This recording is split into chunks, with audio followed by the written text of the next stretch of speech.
अहम खबर दें आपको, गजा में अमन फौज का फैसला हुकूमत और पार्लियामेंट करेगी। पाकिस्तान अपनी सरहदों और अवाम की हिफाजत के लिए तैयार है। DGISPR लेफ्टिनेंट जनरल अहमद शरीफ चौधरी ने कहा, फितना खवारिज के खिलाफ ऑपरेशन में 1667 दहशतगर्द मारे गए।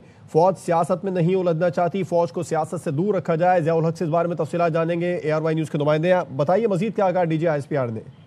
जी, आज इस्लामाबाद में ISPR हेडक्वार्टर में एक तफसीली प्रेस ब्रीफिंग हुई है, जिसमें अफगानिस्तान, इंडिया और पाकिस्तान के अंदर जो दहशतगर्दी की कार्रवाइयाँ हो रही हैं और दहशतगर्दों के खिलाफ जो ऑपरेशन हो रहे हैं, उस हवाले से तफसीली बातचीत की गई है। और जो पाकिस्तान और अफगानिस्तान के माबैन जो जंग हुई थी, उसके हवाले से भी तफसील से बात की गई है। और उसमें बताया गया है कि आज DGISPR ने बताया कि हमारे पास मुसद्दिका इतलात आई हैं कि इस जो जंग झड़पें हुई थी जो अफगानिस्तान और पाकिस्तान के माबैन, तो उसमें 206 अफगान तालिबान उसमें मारे गए थे और तकरीबन 112 ख्वारिज की हलाकत भी हुई थी। और साथ ही उनका ये भी कहना था कि इस वक्त हम जो दहशतगर्दी की जो उन्होंने फिगर्स भी दी हैं और बताया है कि तकरीबन कोई 62,000 से ज़ायद ऑपरेशन हुए हैं 2025 में इंटेलिजेंस बेस।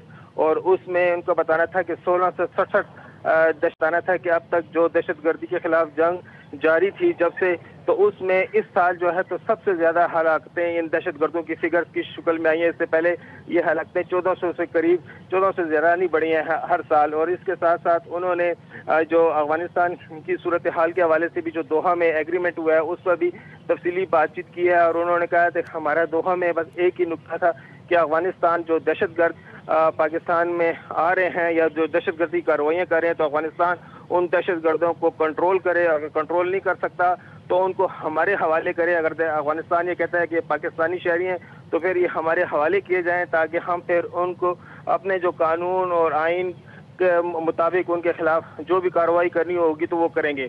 और अगर वो उनको ये भी नहीं कर सकते तो फिर इनकी जो कार्रवाइयाँ हैं इनको रोकने में अपना किरदार अदा करें। उनका ये कहना था कि अफगानिस्तान की बाकी जो शराइत हैं वो हमारे लिए मायने नहीं रखती हैं। सिर्फ हमारे लिए मायने नहीं रखता है कि पाकिस्तान की जो हदूद हैं वो महफूज रहें, पाकिस्तान की अवाम महफूज रहें और इन दहशतगर्दों का कलाकमा हो और दहशतगर्दों की कार्रवाइयाँ रुकें।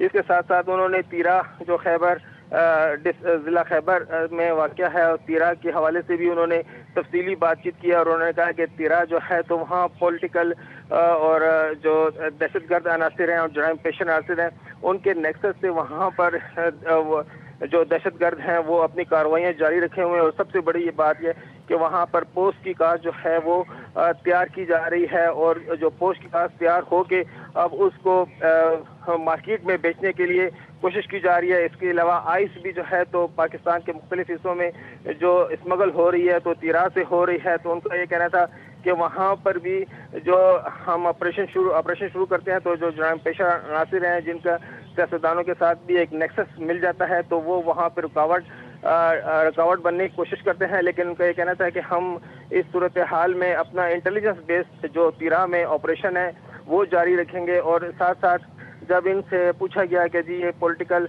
और टेरर जो नेक्सस है तो इसमें जो पॉलिटिकल कौन सी ऐसी शख्सियात हैं जो कि इसमें इनके साथ मदद कर रही है, तो उनका कहना था कि फौज पहले भी ये वाजे कर चुकी है कि हम किसी तरीके से भी सियासत में इन्वॉल्व नहीं होना चाहते हैं और हमसे इस किस्म के क्वेश्चन न किए जाएं जो कि पॉलिटिकल नेचर के हों।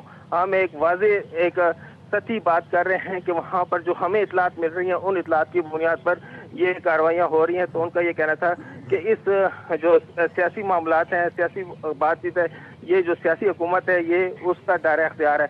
इसके अलावा उनका ये भी कहना था कि जो खैबर पख्तूनख्वा में जिस तरीके से बताया जा रहा है कि तीरा में अगर ऑपरेशन होता है तो उसकी क्या स्ट्रेटेजी होगी, तो उनका ये कहना था कि ये इंटेलिजेंस बेस होगी।